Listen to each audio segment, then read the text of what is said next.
vías biliares. Estamos en la parte de imágenes. Seguidamente viene el doctor Dervis Vandre, quien nos va a hablar de ultrasonido endoscópico. El doctor Dervis Vandre es gastroenterólogo, trabaja en el Centro Médico Docente de la Trinidad y su inclinación preferida creo que es el ultrasonido endoscópico. Es un gastroenterólogo integral, pero se dedica al ultrasonido endoscópico. Gracias, Dervis. Gracias. Bueno, muchas gracias, Cono, muchas gracias al comité organizador, al doctor Raúl Monserrat por invitarme a participar y a compartir con ustedes. La tomografía y la resonancia dicen que no es operador dependiente, pero la verdad es que es técnica dependiente y operador dependiente, o sea, tiene las dos cosas. El ultrasonido endoscópico es operador dependiente, obviamente, pero ¿cuántas veces no vemos tomografías hechas sin esta calidad? Ese es el problema, ¿no? Que hay que saber solicitarla y decirle al radiólogo lo que se está buscando, darle la información adecuada para que puedan hacer el estudio adecuado. Igual nosotros también recibimos referencias y nos interesa mucho la información que nos puedan aportar para orientar mejor el caso. Yo no voy a tocar el colangiocarcinoma intrahepático, me voy a limitar a la vía biliar extrahepática, no voy a tocar la papila de Vater ni la vesícula biliar, porque sería muy extenso abarcar todo eso. Entonces me voy a limitar a la vía biliar extrahepática y al páncreas. El colangiocarcinoma es bastante infrecuente y afecta a los pacientes entre la sexta y séptima década, y la proporción entre hombre y mujer es muy similar, y el adenocarcinoma es el más frecuente. Problemas que se nos plantean: una estenosis, ¿cómo la diagnosticamos? Citología y cepillado, sensibilidad 50%, si la lesión es proximal, 27% en la distal. Cuando se agrega cepillado, biopsia y aspiración con aguja de esclerosis, 77%, tomando en consideración las atipias como resultados positivos en este trabajo de estos autores. Entonces, es difícil llegar al diagnóstico de estas lesiones. Tenemos entonces en ultrasonido endoscópico los ecoendoscopios dedicados, que son los equipos, los endoscopios radiales o lineales, y las minisondas que se pueden utilizar a través de la papila para estadiar la lesión intraductal. Entonces vamos a evaluar, nosotros básicamente nos limitamos sobre todo a la evaluación del conducto biliar, tercio medio inferior, el hilio hepático, que es difícil para nosotros porque la frecuencia de los equipos cuesta mucho para llegar y evaluar con detalle la parte del hilio hepático. Utilizamos la clasificación TNM y es importante al hacer una econdoscopia no ver solo la lesión, sino, como decía la doctora, evaluar la parte oncológica, relación con la vena porta, relación con la arteria hepática, y si hay adenopatías alrededor, ascitis escasa o micrometástasis hepáticas que no hayan sido reportadas en unas tomografías excelentes como las que vimos.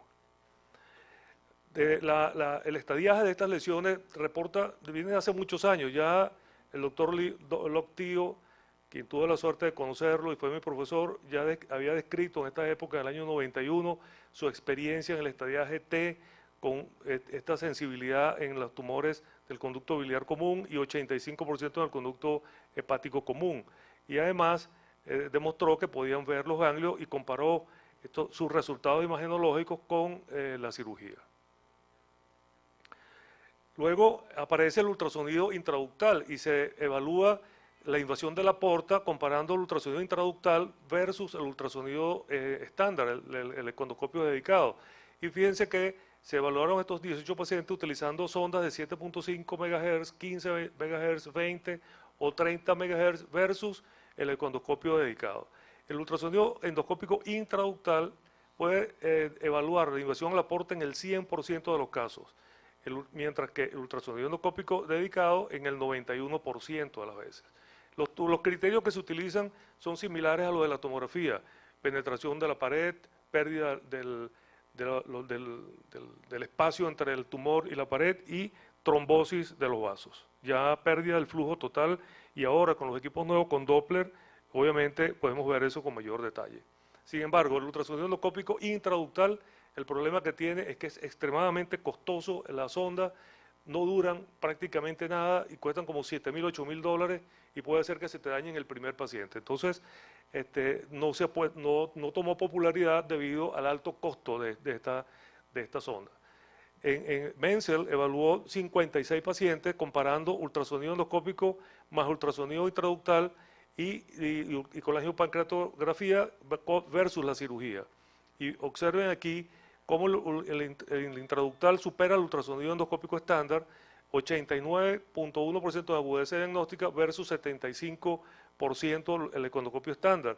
Pero, y en el estadiaje T fue superior el 77.7 versus 54. ¿Dónde tiene algún problema la minisonda o el intraductal? En diagnosticar los ganglios. Pero para predecir resecabilidad, el ultrasonido endoscópico intraductal es superior al econdoscopio estándar. Luego podemos ver este trabajo publicado en GOT en el 2002. Fíjense que ninguno de estos trabajos es reciente, porque el ultrasonido endoscópico tiene en el mundo desde los años 80. Por lo tanto, los equipos no han cambiado mucho y así sean electrónicos o lo que sea, la sensibilidad y la especificidad sigue siendo la misma. Estos pacientes, comparando colágeno retrógrado con biopsia más ultrasonido endoscópico intraductal comparado con la cirugía. Diagnóstico correcto en el 60% con biopsia, sensibilidad 52%. Cuando a la colágeno retrógrada, con esta sensibilidad tan baja y sensibilidad tan baja, le agregaron el ultrasonido endoscópico intraductal, sube al 83%. Entonces, fíjense, cuando se combina la colágeno retrógrada, biopsia, ultrasonido endoscópico intraductal, la suma de las tres, la agudeza diagnóstica aumenta al 98%. Hoy en día se ha puesto de moda el Spyglass, que el coleidoscopio existe desde hace muchos años, pero como era para dos operadores no se puso de moda. Ahora, como es monooperador, está nuevamente de moda. Lo único malo es que el costo del equipo es extremadamente alto y dificulta para el diagnóstico, pero solamente serviría para el diagnóstico histológico y no para el estadiaje. Nuevamente aquí, en el ultrasonido endoscópico intraductal versus econdoscopia en colangiocarcinoma, en estos pacientes, comparándolo el ultrasonido endoscópico, el intraductal y la colangio versus la cirugía, y pueden ver cómo la predicción, este ya lo habíamos visto antes, para predecir la resecabilidad en el 81%. Se regresó. Luego, para el colangiocarcinoma iliar, que es bastante difícil, Fritcher presentó su experiencia con 44 pacientes y evaluando estas estenosis por tomografía colangio retrógrada, evaluaron la utilización del ultrasonido endoscópico, en este caso ya agregando no solo el estadiaje imagenológico, sino la punción con aguja fina, y obtuvo material adecuado en 43 de 44 pacientes, para una agudeza y especificidad, una agudeza, sensibilidad y especificidad bastante alta, 91%, 89% y 100%. Lo más importante aquí es que el ultrasonido endoscópico cambió la conducta planeada previamente en el 50% de los pacientes. Por lo tanto, a pesar de que el paciente estaba evaluado por otras técnicas, cambiar la conducta en la mitad de los pacientes significa un aporte muy importante de la econdoscopia a la hora de decidir qué hacer y cómo manejar a estos pacientes. Luego vemos acá la ultrasonido endoscópico con biopsia cuando comienza a aparecer los reportes con el uso de la biopsia en colangiocarcinoma, como el ultrasonido endoscópico tiene un impacto positivo en el 84% de los pacientes, evitando tener que ir a cirugía o laparoscopia para la obtención de tejido y hacer una biopsia. Por lo tanto, ahora agregamos este valor en el diagnóstico previo en aquellos pacientes que posiblemente no tengan un chance quirúrgico. Este es un ejemplo de cómo podemos ver con un econdoscopio radial. Cuando empezamos a hacer estos econdoscopios no tenían Doppler. Aquí podemos ver la masa tumoral, aquí el tumor en el coledo codistal, un ganglio por acá. Es la manera como se ve en los econdoscopios radiales. Aquí otro ejemplo, la vena porta está aquí, el tumor, este es el colédoco, ven el tumor, el engrosamiento que hay aquí de la pared. Aquí ampliada, esta imagen ampliada acá, pueden ver el tumor, que es un tumor estenosante, esta es la vía biliar, esta es la vena porta, y pareciera que hay una línea de interfase acá entre ellos. Pero como en estos equipos no tenían Doppler, no podemos saber si esto que estamos viendo acá era un trombo en la porta o no. Nosotros presentamos nuestra experiencia en este congreso en el 2012 en el Colegio Americano de Gastroenterología, que por aquí estaba la doctora Mitsuko, que estuvimos trabajando juntos en esto, la experiencia del uso del ultrasonido endoscópico y punción con aguja fina en pacientes con sospecha de colangiocarcinoma. Y evaluamos del 2005 al 2010, identificamos 45 pacientes que nos fueron referidos con esta sospecha y donde se iba a realizar biopsia del tumor con ultrasonido endoscópico. De estos pacientes incluimos 21 que pudimos seguir y tener los resultados completos desde el punto de vista quirúrgico, citología, seguimiento. Y utilizamos estos equipos Pentax, Olympus y la aguja Cook 22G. Esta es la forma en que estaban distribuidos estos tumores. En el conducto hepático común el 37%, 38% en la vía biliar media, 25% en el conducto biliar distal. Aquí podemos ver dos datos importantes.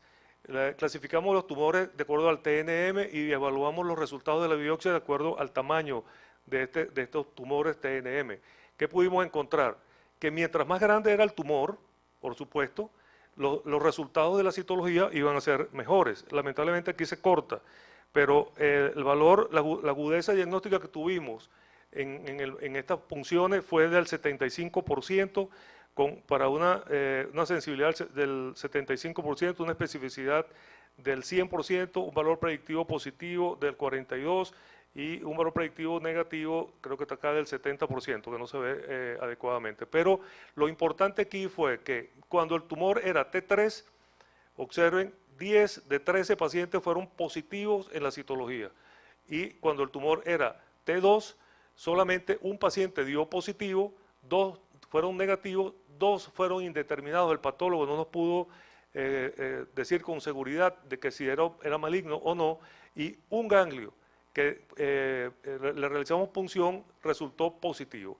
Entonces no solamente nos limitamos a punzar el tumor, sino que buscamos el ganglio también. Entonces lo primero que buscamos es el ganglio, punzar el ganglio. Después que punzamos el ganglio, tomamos muestras del ganglio, es que vamos al tumor y no al revés. No el tumor primero y después el ganglio para no confundir la muestra o no sembrar tumor en un ganglio que del tumor primario, que a lo mejor no lo tenía. Esto es una muestra de un tumor extremadamente pequeño de la vía biliar. Observen esto, muy difícil tomar una muestra de este tejido y que dé positivo. Mientras más pequeño el tumor, más difícil obtener la muestra. Aquí en la colangio retrógrada pueden ver la estenosis muy pequeña y cuando le colocamos la prótesis a este paciente. A diferencia de esto, miren este tumor, mucho más fácil colocar la aguja acá, no hay ningún problema. Aquí pueden ver la prótesis, pueden ver el tumor saliendo por acá. Es muy sencillo, entonces, mientras más grande el tumor, obtener muestra adecuada para el análisis del patólogo. O pueden ver esta otra lesión, la vía biliar con una prótesis plástica, la aguja dentro de este pequeño tumor que está acá. Nosotros podemos ver entonces, tratar de evaluar la pared. ¿Qué sucede? La prótesis nos molesta, así como le molesta a los radiólogos, nos molesta para el estadiaje T. Y si es autoexpandible, peor. Más dificultad para evaluar el estadiaje T. Para nosotros lo ideal es que el paciente, si no tiene la bilirrubina extremadamente alta, esté virgen de procedimiento para un mejor estadiaje. Esta es la muestra de cómo ven los patólogos, estas son muestras de la Trinidad, cómo ven los patólogos la citología de estos casos en colangiocarcinoma. En cuanto a páncreas, utilizamos igual el TNM y fíjense qué ha pasado en los años. El doctor Loctillo lo tomo como referencia porque fue prácticamente el pionero de la endoscopia en el mundo y este era su estadiaje 85% de agudeza diagnóstica y fíjense en los años cómo esto cambia dependiendo del operador. Hoy en día sigue siendo lo mismo. No ha cambiado nada a pesar de que los equipos son electrónicos. Aquí podemos ver pequeños tumores, la relación con la vena porta, o aquí está el tumor, fíjense la línea de interfase con la vena porta. Si esta línea se pierde, es altamente subjetivo de infiltración a la pared, o si envuelve al vaso.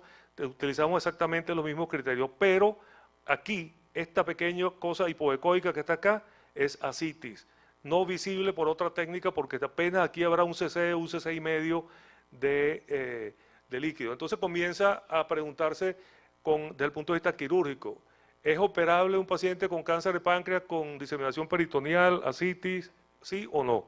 Entonces allí comenzamos la discusión desde el punto de vista del criterio oncológico.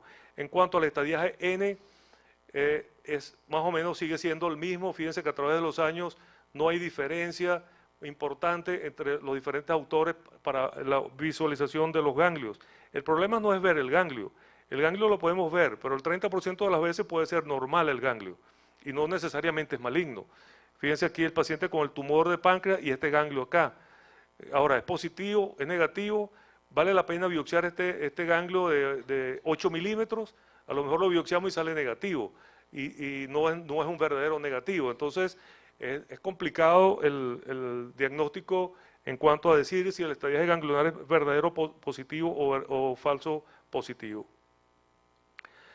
Aquí podemos ver entonces el ultrasonido endoscópico radial en el estadiaje N, cómo puede existir el 47% de los pacientes con ganglios positivos por cirugía fueron reportados como N0 por econdoscopia. Fíjense la diferencia. Cirujano encontró ganglio, econdoscopia no vio ganglio. Y el 33% de los pacientes reportados como N0 por ultrasonido endoscópico fueron N0 por cirugía. Y el 21% de los pacientes con ganglios reportados por ultrasonido endoscópico como positivos eran benignos. Por lo tanto, el hecho de que esté el ganglio no significa que es maligno. Ahora, estos eran econdoscopios lineales. Ahora, desde hace unos 8 años venimos forzando la barra para decir que el econdoscopio lineal es mejor que el radial. Y uno se pregunta, ¿tiene la misma capacidad diagnóstica que el radial? Y yo digo sí, y hasta mejor. ¿Tiene posibilidad terapéutica? Sí, pero el radial no. Se puede hacer punción con aguja fina, se puede hacer neurolisis del ganglión celíaco, se pueden implantar semillas para radioterapia, aplicaciones locales de factor de antinecrosis tumoral, etcétera, que están en experimentación. Por lo tanto, el lineal es costo-beneficio mejor que el radial. Nosotros presentamos esta experiencia en manejo de punción con aguja fina guiada por econdoscopia de masas pancreáticas sólidas en el Congreso Panamericano del 2008. Y esta fue la distribución de estas lesiones sólidas. 74% estaban en la cabeza, 26% estaban en el resto del páncreas. Y la caracterización o el estadiaje imagenológico que hicimos, pueden ver que el T3 y el T4 eran los predominantes, casos que son ya prácticamente inoperables. El T2 y el T1 fueron los más escasos. En cuanto al diagnóstico, después de estas lesiones, el 93% fueron positivos para malignidad y el 7% negativos. Los tumores más frecuentes que encontramos fue el adenocarcinoma, tumores neuroendocrinos, tumor adenocarcinoide, que es muy raro, y un linfoma. Así es como se ve en la econdoscopia lineal. Pueden ver la masa, el vaso, vean la relación, le podemos poner un zoom, un aumento aquí, y podemos ver la pared, la línea de interfase, como en algún momento pudiera hacerse un poquito irregular. Si la vena está tomada, es un T3. Y luego, aquí la aguja, cómo podemos ver la punta de la aguja entrando al tumor. En esta experiencia, nuestra agudeza diagnóstica estuvo en el 86%, una sensibilidad del 85%, especificidad del 100%, valor predictivo positivo 100%, valor predictivo negativo 33%. Bajo esta experiencia y bajo nuestro algoritmo, entonces es el siguiente: sospecha de cáncer de páncreas, tomografía helicoidal con protocolo pancreático, como muy bien lo dijo la doctora, hay masa visible, es por tomografía TAC, no es resecable, va a paliación. TAC es resecable, va a ultrasonido endoscópico con punción con aguja fina, porque la punción con aguja fina por econdoscopia ha demostrado tener menor siembra peritoneal que la punción percutánea de la tomografía. Por lo tanto, no hacemos punción percutánea a menos que el paciente tenga metástasis hepática, tenga ascitis o tenga otra cosa que nos indique que el paciente es definitivamente irresecable. Hay ictericia obstructiva, hay sospecha de tumor, pero la tomografía no observa masa, directamente a ultrasonido endoscópico y punción con aguja fina, si es que llegamos a tener aguja fina nuevamente en Venezuela algún día. Y si esta punción y este resultado nos dice que por ultrasonido endoscópico es resecable, el paciente, después de ser extensamente estudiado y descartando enfermedad a distancia, va a cirugía. Si no es resecable, va a paliación.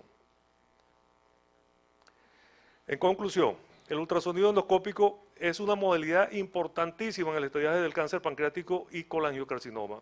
Es superior a la tomografía en el estadiaje local, es superior a la tomografía en micrometástasis y en evaluar ascitis escasa, pero en cuanto al T4, a la invasión vascular, los criterios que utilizamos, que son similares a lo de la tomografía, no son perfectos. El estadiaje N puede mejorar con la PAF, y como les dije aquí, pues podemos ayudar a encontrar pequeñas cantidades de ascitis y micrometástasis no vistas por tomografía ni por resonancia. Gracias.